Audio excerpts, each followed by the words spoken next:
최덕순 우리 총리님께서 분량을 채우시다 하는 주제로 말씀을 선포하시겠습니다. 나오실 때 뜨거운 박수로 영접해 모시겠습니다.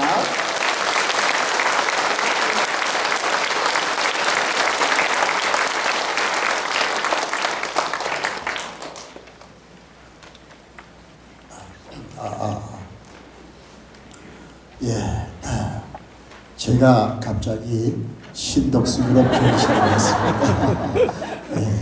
그것도 다 주의 은혜인 줄로 믿습니다. 오늘 한번 따라 하십시다. 분량을 채웁시다. 분량을 채웁시다. 그런 제목으로 함께 은혜를 나누도록 하겠습니다. 병 중에 가장 무서운 병이 뭐냐? 암입니다.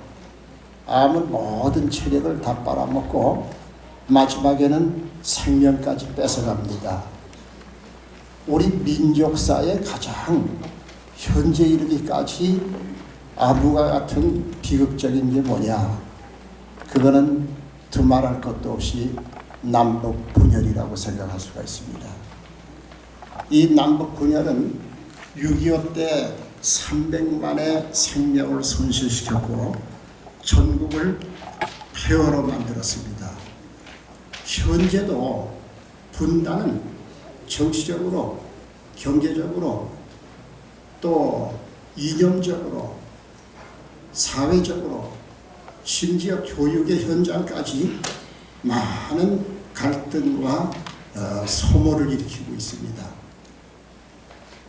암이 걸린 사람은 암을 치료하기 전에는 아무리 좋은 걸 먹어도 소용이 없어요. 먼저 암을 치료해야 먹은 것이 살과 뼈로 가는 겁니다. 마찬가지로 한국은 진정한 발전을 하기 위해서는 한국의 암과 같은 남북 문제가 해결되어져야 될 줄로 믿습니다. 아멘. 통일은 반드시 이루어져야 합니다. 아멘.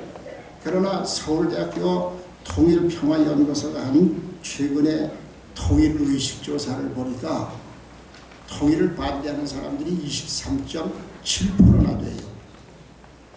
왜 통일을 반대하느냐? 그 이유를 물어봤더니 막대한 통일 비용이 들어갈 것으로 보기 때문에 그래서 통일을 반대한다. 그런 얘기를 합니다. 독일이 통일하고 막대한 통일 비용이 들어갔습니다. 왜 그랬는가 하니 동독은 그 당시에 공산주의 국가 가운데 가장 잘 사는 나라, 생활 수준이 높은 나라였습니다. 그래서 통일과 더불어 동독 사람들은 갑자기 직장을 잃게 됐고 수입을 잃어버리게 됐어요. 그래서 동독 사람들이 고통을 당하니까 서독이 그걸 다 보충을 해줘야 될 수밖에 없었습니다. 그러나 북한은 사정이 좀 다릅니다. 공산 국가 가운데서 가장 못 사는 나라가 북한입니다. 300만이 아사해서 죽은 나라가 북한입니다. 북한은 더 이상 떨어지려고 해도 떨어질 여백이 없습니다. 공산 국가뿐만 아니라 아프리카 어느 나라와 비교해도 못 사는 나라입니다. 그렇기 때문에 통일 비용에 대해서 독일과 전혀 차원이 다릅니다. 북한의 평양의 지배층을 가리켜서 흔히 뭐라 그러는 말이 육식동물이라고 해요. 그리고 그 이외의 주민을 당하고만 사는 사람들이라고 해서 초식동물이라고 합니다. 한국이 통일이 되면 평양의 육식동물들에게는 손해가 있을는지 몰라도 모든 북한 주민들에게는 전혀 손해 날 일이 하나도 없습니다. 오히려 그때부터 유익을 얻게 되어지지. 보충해 줘야 할 게 하나도 없어요. 그런 거로 한국은 통일되어질 때에 전혀 통일 비용을 걱정할 필요가 없는 겁니다. 할렐루야. 아멘. 통일은 우리 민족의 꿈을 실현해 줄 것입니다. 통일이 마련된다고 하면 북한은 우리에게 세 가지 선물을 하게 될 것입니다. 첫째 선물이 뭐냐? 한국에 외국인 노동자들이 많이 들어와 있는데 어떤 외국인 노동자들보다도 저렴하고 질 좋고 수준 높은 엄청난 노동력을 제공해 줄 겁니다. 둘째는 어떤 선물을 우리가 받을 수가 있느냐 통일을 하면 북한은 지하 자원이 풍부합니다. 막대한 지하 자원이 있는데 철강, 흑연, 마그네사이트, 탕스텐, 동 그리고 금의 매장량이 전 세계 10위 안에 들어갑니다. 그걸 돈으로 환산하면 7,000조 원이 됩니다. 엄청난 거죠. 이거를 선물로 받게 되어질 것입니다.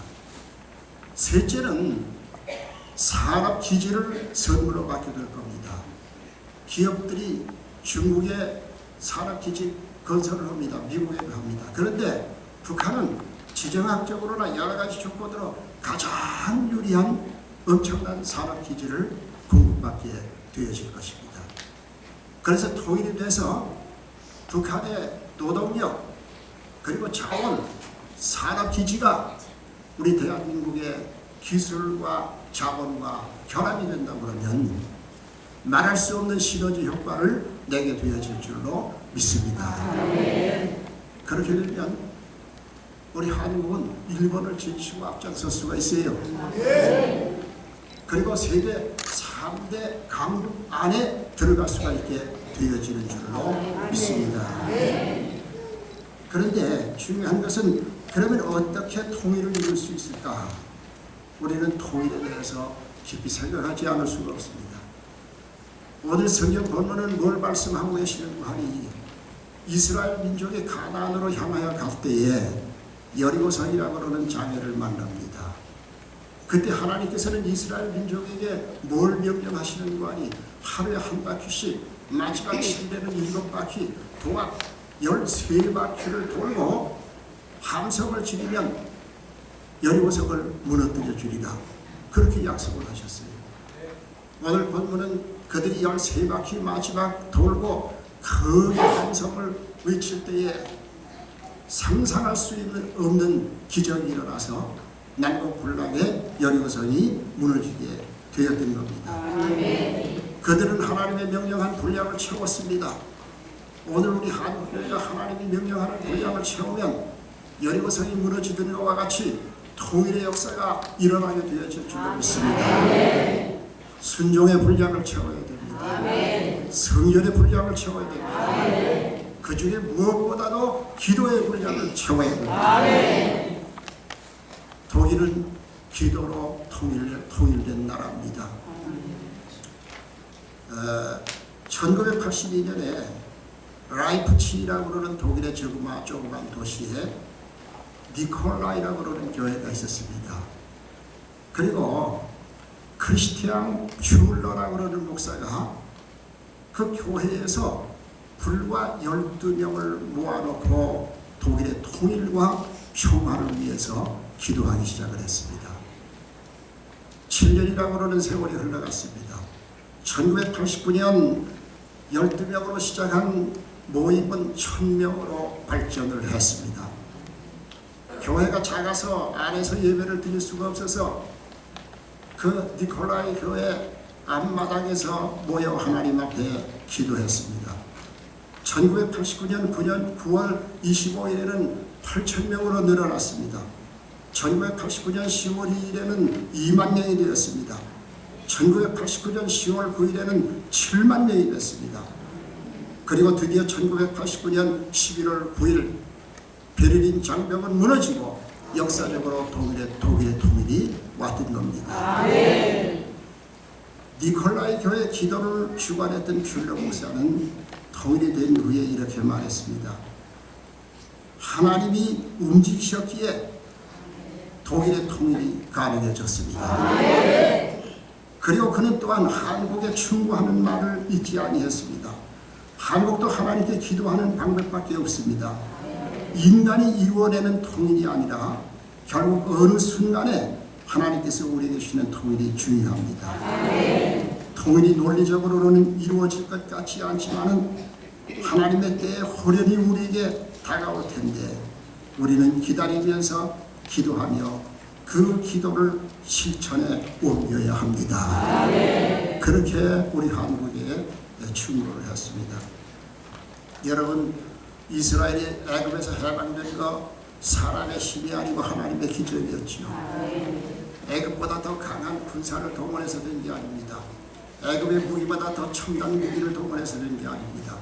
바로의 정치 수완보다 뛰어난 정치 수단을 통해서 통일된 게 아닙니다. 하나님의 능력으로 애굽을 10가지 재앙을 치실 때에 보잘것없는 파리, 개구리, 민두기를 동원해서 하나님은 기적적으로 이스라엘 민족을 해방해 주셨던 겁니다. 그런데 북한의 현실을 돌이켜볼 때에 통일이 멀지 아니했다고는 결정적인 2가지 사실을 발견할 수가 있습니다. 그 첫째가 뭐냐? 첫째는 김정은의 공포 정치입니다. 김정은은 취임하고 지금까지 70명을 처형을 했습니다. 금년 들어서 15명을 처형을 했습니다. 그 처형자 중에는 고모 장성택도 있었고 현영철도 있었습니다. 참 공포 정치가 거기에 달했습니다. 여러분, 북한의 김정은이 북한 내에서 가고 싶어도 못 가는 곳이 있어요. 거기에 어딘지 아십니까? 함경북도입니다. 왜 함경북도에 못 가느냐? 함경북도에 가면 테러를 당할까봐 두려워서 그 함경북도가 상당히 반체제적인 그런 모습을 보이고 있습니다. 그래서 취임한 이후 아직도 함경북도는 김정은이 단 한 번도 못 갔습니다. 무슨 얘기고 하니 역사적으로 국포 정치는 속히 종지부를 찍을 수밖에 없다고 하는 것을 우리는 잘 압니다.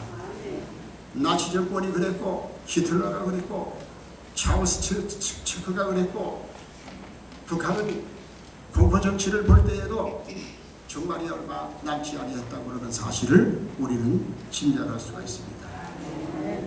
이제 통일의 징조가 북한에 또 하나 보이고 있는데 중대한 건데 그게 뭐야? 장마당 세력의 대두입니다. 북한은 공산주의가 돼서 배급을 줘야 먹고 사는데 배급을 줄 수 없어서 배급을 끊었어요. 그래서 사람들은 적은 목피를 뜯어다가 장마당에서 팔았습니다. 그 장마당이 일어나게 됐습니다. 세력화가 되는 것 같이 느껴졌습니다. 장마당 세력을 탄압하기 위해서 화폐 개혁을 했습니다. 그런데 화폐 개혁을 하고도 배급을 줘야 장마당이 없어질 텐데 배급을 계속 못 주니까 장마당은 날로 발전해서 지금은 하나의 큰 세력으로 발전이 됐습니다. 병자가 병원에 갑니다. 의사가 진단을 하고 당신은 이런 병에 걸렸습니다. 그러고 선언을 합니다. 그러면 약을 줘야 될 거 아니에요. 진단을 할 수가 있지만 줄 약이 병원에 없습니다. 그러면 사람들이 돈을 들고 시장에 나가면 그 약을 사서 먹을 수가 있습니다. 군인에게 보급을 제때 줘야 되는데 제때 보급을 주지 않으니까 군복을 갈아입어야 되는데 군복을 갈아입을 수가 없어요. 그러면 돈을 들고 시장에 나가서 군복을 사서 입습니다. 북한의 실정이 지금 그렇습니다. 놀라운 것은 북한은 시장에서 무기도 구입할 수 있습니다. 더 놀라운 것은 시장에서 성역을 구입할 수 있습니다. 이런 때는 하늘에 한번 나와야 돼요. 북한 시장에서 성역을 구입할 수 있어요. 어떻게 이런 일이 일어날 수가 있느냐? 지하교의 뜨거운 신앙을 가진 사람이 전도를 해야겠지만 전도하면 잡혀가서 죽습니다. 그러니까 말이 통하는 사람에게 뭐라고 얘기하는 말이 병들었을 때 야 예수 믿으면 병난데 사업 망한 사람에게 야 예수 믿으면 사업이 잘 된대. 이 사람은 예수 믿고 싶은데 교회가 없어요. 설교하는 목사가 없어요. 그래서 뭘 찾게 되어지는 거 아니 성경을 찾게 되어지는데 돈을 가지고 시장에서 부탁을 하면 성경까지도 밀수입국에서 팔게 되어지는 겁니다. 무슨 얘기인가요? 잘 들으시길 바랍니다. 북한의 시작의 세력은 이제 군대가 하지 못하는 걸 하게 되었고, 당이 하지 못하는 것을 하게 되었고, 당국이 하지 못하는 걸 하게 되었습니다. 놀라운 일입니다. 그런 거로 참 북한이 애굽이 그랬던 것처럼 북한을 무너뜨리기 위하여 하나님이 북한의 파리, 개구리, 메뚜기를 쓰실 수가 있는데, 그것이 장마당에서도 일어날 수가 있고요, 군대에서도 일어날 수가 있고요, 당에서도 일어날 수가 있고요, 김정은의 측근에서도 일어날 수 있는 그런 형편이 되었습니다. 그런데 일부 사회학자들은 무슨 얘기를 하는가 하니, 통일은 요원하다 그런 얘기를 해요. 왜 통일이 요원하냐 그렇게 물으면, 남북이 너무 이질적으로 되었기 때문에 먼저 남북이 동질성을 회복해야 되고, 그렇게 되려면 시간이 많이 걸리고 많은 세월이 흘러야 통일이 되어질 것이다. 그렇게 사학자들 가운데 일부는 말을 하고 있습니다. 그러나 우리가 분명히 알아야 될 것은, 여러분, 통일 없이는 동질성 회복은 영원히 이루어지지 않습니다. 동질성이 회복되려고 하면 먼저 통일이 되어야 됩니다. 선통일이 되어진 후에 그 다음에 동질성이 이루어지게 되는 겁니다. 북한에서 자유를 찾아 탈북하는 일이 한국에 살지만은 동질성이 빨리 회복이 되지 않는데, 원래 갈라졌기 때문에 이지가 됐는데, 갈라진 상태에서 동질성이 회복되어진다고 하는 것은 이치에 맞지 않는 얘기예요. 현실적인 얘기가 아닙니다. 그런데 하나님이 우리와 함께 하시면 한국은 그렇게 먼 장래가 아니라 언제든지는 단언할 수 없지만 가까운 장래에 통일되게 되어질 줄로 믿습니다. 이스라엘이 우상 성긴 죄값으로 바벨론의 포로로 잡혀갔습니다. 예레미야의 예언대로 70년이 되니까 하나님이 그 우상 섬긴 죄를 용서하시고 이스라엘 민족을 다시 돌아오게 했습니다. 우리 한국이 하나님의 은혜로 해방이 됐습니다. 그런데 무슨 이유인지 남북이 분단이 돼서 이렇게 오랫동안 전쟁도 겪고 고통을 당합니다. 그 이유가 어디 있는지 아십니까? 이스라엘이 우상을 섬긴 때문인 것처럼 여러분, 한국은 교단이 모여서, 목사들이 모여서 공식적으로 신사 참배하기로 결정을 할 일이 있었습니다. 하나님은 이걸 기뻐보시 아니하신 거예요. 그래서 한국도 이렇게 분단의 아픔을 겪지 아니할 수 없도록 그렇게 하나님이 만드셨지만, 이스라엘이 70년 만에 회복되어진 것처럼 한국도 분단의 아픔 70년의 세월이 금년에 흘러가고 있습니다. 그런 거로 이스라엘의 회복을 신 하나님께서 우리 한국도 이제는 회복을 쉴 때가 되어졌다고 확실히 믿습니다. 그런 거로 우리는 뭘 해야 되느냐? 분량을 채워야 됩니다. 기도의 분량을 채워야 됩니다. 그리고 우리가 뭘 해야 되느냐? 역사를 주관하시는 분이 하나님이 신 것을 믿어야 됩니다. 모든 나라의 흥망성쇠가 하나님의 손에 있는 것을 믿어야 됩니다. 우리 한국을 버리지 아니하시고 사랑하시고 거두하실 것을 우리가 믿어야 됩니다. 그러면 통일이 곧올 것입니다. 제가 아는 어떤 전문가는 뭐라고 얘기하는 거 아니, 길어봐야 3년 안에 통일이 올 겁니다. 그래요. 그런데 자세히 알 수 없지만 그렇게 오래 걸리지 않아서 한국은 통일될 줄로 믿습니다. 소망을 가지시길 바랍니다. 꿈을 가지시길 바랍니다. 여러분들은 지금 대한민국의 국민으로서 대한민국이 주는 모든 혜택을 누리면서 행복하게 살고 있습니다. 그러나 이제는 여러분이 대한민국 국민으로 끝나지 말고 통일 한국의 국민이 되어지시기를 바랍니다. 그래서 머지않은 장래에, 가까운 장래에 평양에 가서, 신의주에 가서, 나진에 가서, 함흥에 가서 여러분들이 공직생활 할 사람은 공직생활을 하고, 사업을 할 사람은 사업을 하고, 집을 지을 사람은 집을 짓고, 농장을 하고 싶은 사람은 농장을 하고, 사람을 가르치고 싶으면 사람을 가르치고, 목사님들은 교회를 세우고 선교의 일을 하고, 이렇게 되어진 것을 기도하시고 믿고 꿈으로 바라보시길 바랍니다. 그렇게 될 때에 분명히 하나님은 우리에게 그와 같은 역사를 이루어 주십니다.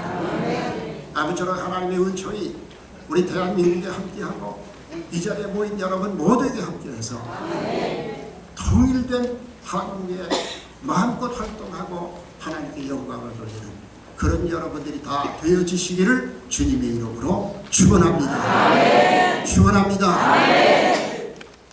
기도하시겠습니다.